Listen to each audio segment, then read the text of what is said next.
جب بندہ کہتا ہے نا اللہم اغفر لی ذنبی، میرا اللہ کہتا ہے اعتراف جرم کر لیا فرشتوں، اور کتنی سزائیں دے گو اس کے، روٹی کی بھوک کے نام پہ دو گے، بیماری کے نام پہ دو گے، وباؤں کے نام پہ دو گے، کسی پکڑ کے نام پہ، کسی آزمائش کے نام پہ، کسی امتحان کے نام پہ، اسے کس کس موضوع کی تکلیفیں دو گے؟ مان گیا ہے مولا میں مجرم ہوں، کالی دنیا کی کالی راہوں کا کالا راہی ہوں، کالی دنیا کی کالی راہوں کا کالا راہی ہوں، مان گیا۔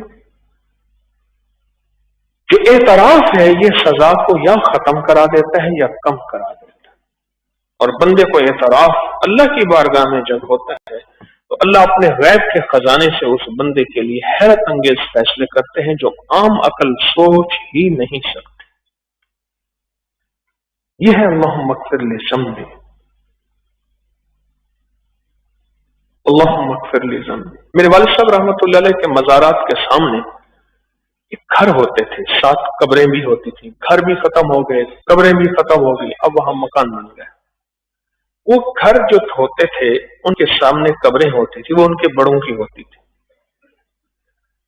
اس بندے کا مزاج تھا کہ ہر بندے سے لڑ پڑنا ہے، ہر بندے سے ایسے قوم کا لڑ پڑنا ہے، اور لڑنے کے بعد جب لوگ آئیں گے اس نے پکڑ کے یہ قمیض یوں پھاڑ دینی ہے، گریبان کھولنا ہے، گریبان کھول کے یوں پھاڑنی ہے، اور پھاڑنے کے بعد یہ قمیض کو اٹھا کے پھینک کے یوں کھڑا ہو جانا ہے کہ سارے مرے پہلے تھوکا مارو میرے ہوتے،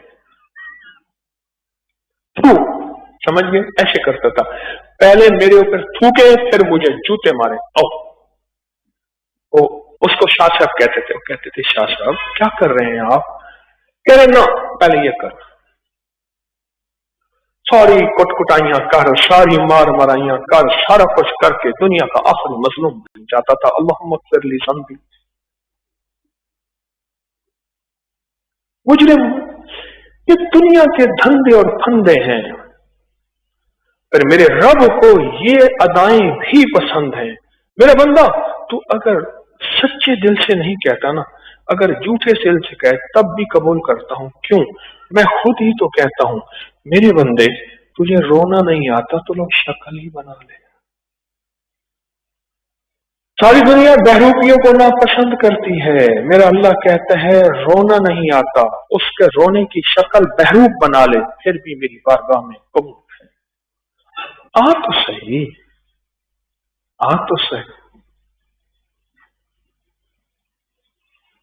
اس پہ اللہ پاک رزق کے دروازے کھولتے ہیں، اللہم اغفر لی ذنبی، خوشحالیوں کے دروازے کھولتے ہیں، وسعت کے دروازے کھولتے ہیں، میرا رب رحمت کے دروازے کھولتا ہے۔ اس نعمت پہ اور اللہ غیبی نظام چلاتا ہے اس بندے کے لیے، اور غیب سے برکت، وسعت، دولت، عزت کے اللہ دروازے کھولتا ہے۔ وسع لی فی داری، بڑا گھر دے مولا دنیا میں آخرت میں، میری خزانے میں کون سی کمی، اور اللہ قبر کے گھر کو بھی بڑا بنا دے، اس سے قبر کا گھر بھی ہے۔ انسان کی زندگی میں 4 ادوار ہیں، عالم ارواح، عالم شہود، عالم برزخ۔ تو عالم برزخ کی پہلی ابتدا، تیسرا دور قبر، اور اصل وہی ہے، لیکن اگلے کہتے ہیں کہ قیامت بھی ہے، لیکن موت کے بعد قیامت شروع ہو جاتی ہے۔ یہ جو ادوار ہیں انسان کی زندگی میں، یہ دور ہے انسان کی زندگی میں، روح کی دنیا، مشاہدے کی دنیا جو اس وقت ہم موجود ہیں، اور پھر قبر کی دنیا۔ یہ کہتے ہیں مولا قبر کا گھر بھی مجھے بڑا عطا فرما، وسع لی فی داری وبارک لی فی رزقی، رزق دے پر دے برکت والا، اکیلا رزق نہیں مانگا، بارک لی فی رزقی، مولا برکت والا، بارک اللہ، تبارک اللہ، برکت والا رزق عطا فرما، ایسا رزق جو میری وسعتیں اور برکتوں کے ساتھ میری نسل در نسل چلے، اور ایسا رزق جو آئے مصیبت کا ذریعہ، تکلیفوں کا ذریعہ، بیماریوں اور خون ریزی، مقدمات، مشکلات، مسائل، پریشانیوں اور ناکامیوں کا ذریعہ نہ بنے۔ کئی لوگ دیکھیں میرے جاننے والوں میں قریب میں ایسے لوگ ہیں کہ جہاں سے ملا، جیسے ملا، جس طرح ملا، زکوٰۃ بھی لی، صدقات بھی لی، خیرات بھی لی، جبکہ خود زکوٰۃ صدقات خیرات دینے کی حیثیت ہے، ڈھیروں سونا ہے اور سنبھال کے رکھا ہوا ہے، جہاں سے جیسے جس طرح آیا لیا۔ اور گھر میں موتیں، گھر میں بیماریاں، گھر میں تکلیفیں، گھر میں کینسر، گھر میں چھوٹا سا بھی حادثہ ہڈی ٹوٹے بغیر نہیں ہوتا، ہڈی ٹوٹے بغیر نہیں ہوتا، چھوٹا سا بھی حادثہ۔ مولا رزق دے، پر رزق ایسا دے برکت والا ہو۔ وضو تو ویسے ہی کرنا ہے اللہ والو، بیت الخلاء میں کیا ہے تو زبان سے نہ پڑھے، دل میں پڑھ لے، اور بیت الخلاء کے باہر ہے تو زبان سے پڑھ سکتے ہیں۔ اللہم اغفر لی ذنبی ووسع لی فی داری وبارک لی فی رزقی۔ ایک دفعہ پڑھ لیں، 3 دفعہ پڑھ لیں، 4 دفعہ، 5 دفعہ، جتنی دیر۔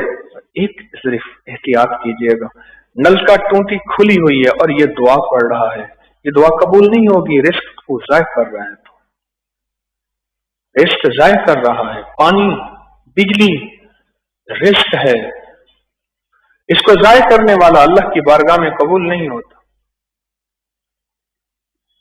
اس نے کہ جی ٹونٹی کیوں کھلی ہوئی ہے نل کا؟ اس نے کہ وہ دعا پڑھ رہا ہے، بند کر کے کر لیں۔ نعمتیں اللہ نے دی ہیں، یہ وضو اس نعمت کو اس دعا سے اور بابرکت بنائیں اور حیرت انگیز بنائیں۔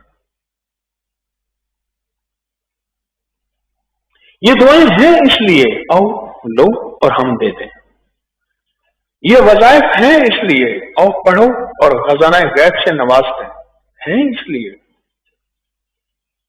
ہیں اس لیے غیب سے اللہ کے خزانے سے لینے والے بن جائیں، یہ ہیں اس لیے۔ دنیا کا خوش قسمت انسان ہے، خوش قسمت انسان ہے جس کو اللہ غیب کے خزانے سے اپنے نبوی بول اس کی زبان پہ جاری کرتا ہے۔ نبوی بول، نبوی بول، قرآن نبوی بول ہے جس کی زبان پہ جاری ہوا، اور مسنون دعائیں جو کملی والے کی زبان مبارک سے نکلی ہوئی دعائیں ہیں، یہ نبوی بول ہیں جس کی زبان سے جاری ہو جائے۔ اللہم اغفر لی ذنبی ووسع لی فی داری وبارک لی فی رزقی۔ اس کے حضور کی بارگاہ میں حاضر ہوا ایک غلام، آقا کی بارگاہ میں مفہوم ہے کہ غربت، تنگ دستی، فقر، فاقہ، حالات، مسائل، مشکلات، الجھنیں، پریشانیوں کا تذکرہ کیا۔ میرے حضور نے فرمایا ہر وقت باوضو رہا کر، بس سنا اور چلا گیا، کیونکہ سننا اور ماننا ان کے مزاج میں تھا۔ ہر وقت باوضو رہا کر، ہر وقت باوضو رہا، اور اس نے ہر وقت باوضو رہنا شروع کر دیا، رہنا شروع کر دیا، اور ہر وقت باوضو رہتے ہوئے کچھ ہی عرصے کے بعد آقا اب تو اللہ نے اتنا دیا ہے کہ پڑوسیوں کو بھی دیتا ہوں، پڑوسی بھی کھاتے ہیں، رب نے رزق میں وسعت دے دی ہے۔ لوگوں کو اپنی یوٹیوب چینل ہر وقت سبسکرائب کرائیں، آپ دوسروں کے لیے صدقہ جاریہ بنیں گے، اللہ پہلے آپ کی مصیبت ٹالے گا۔